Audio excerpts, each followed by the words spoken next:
This semester I've been writing and chose Target. Target's one of the largest recognizable retail stores in the United States. Founded in 1952, its first store opened 10 years later in Minnesota. Target now operates over 1,900 stores and more than 400,000 employees. In 2024, it had $106 billion in revenue, $6 billion in operating income, $5 billion in net income, $57 million in assets, and $15 billion in equity. Despite being enormous, Target really does pride itself on that small town teamwork value and a very strict quality hiring process, which is what I learned the most throughout all this, is how serious they do take their hiring. Its main competitors being Amazon, Walmart, and Costco. Internal and external drivers of change. Target has experienced significant pressure from both external forces like e-commerce and rapid technology innovation, which can set some limitations on the company. The COVID-19 pandemic did not help, but it helped them steer towards AI, online shopping, technology, new data systems, customer engagement tools, new programs, learning how to change and make new roles. Just like Deska's integrated change framework, they really did compare a lot of it to that. Leading change, diagnosing the organization, and implementing new change. And AI has already helped improve customer experiences, fraud detections, shopping patterns to show what deals they need, in-store products, strategies, showing you walk in Target, you got that little section on the left of the cheaper stuff that everybody always shops through, and then so next would be a scope of change and stakeholders. So the scope of change touches every major department: marketing, HR, customer service, logistics, and inventory management. And stakeholders include store employees, shareholders, IT items, all of those things. Leadership and analysis.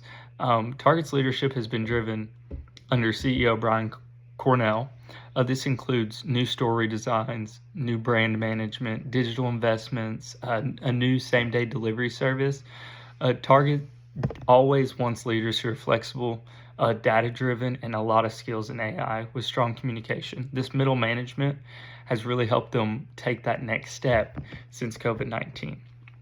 In their gap analysis, the McKinsey 7S's, their strategy, structure, systems, shared values, skills, style, and staff, they're all dedicated.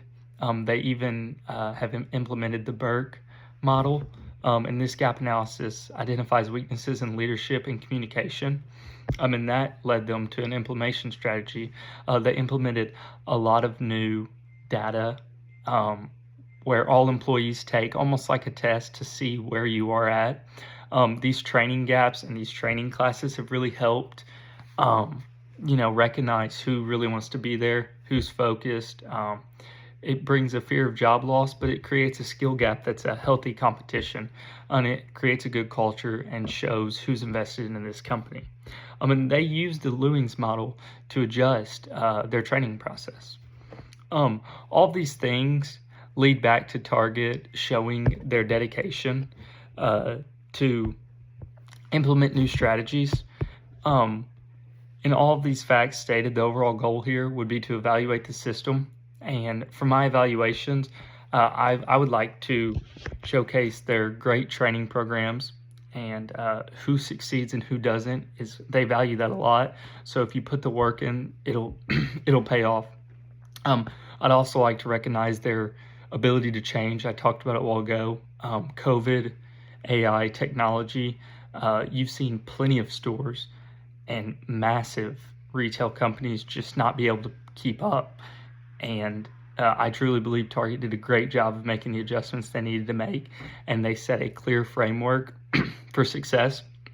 And this system of their technologies, they poured in billions of dollars into their company, hoping for making it a long-term investment, and it turned out to be a short-term investment because they were able to capitalize on their change so quick. This system approaches accountability.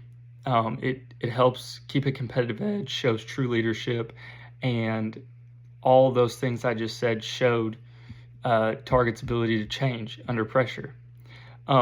Finally, their frameworks. So frameworks begin with a model or a theory that can change. For Target to achieve this, the model thinks that the change needed to be made in resources and consumers, and I believe that Target did a very good job of that. Key performance indicators, selecting metrics, kind of similar to this training program, they brought in a performance indicator.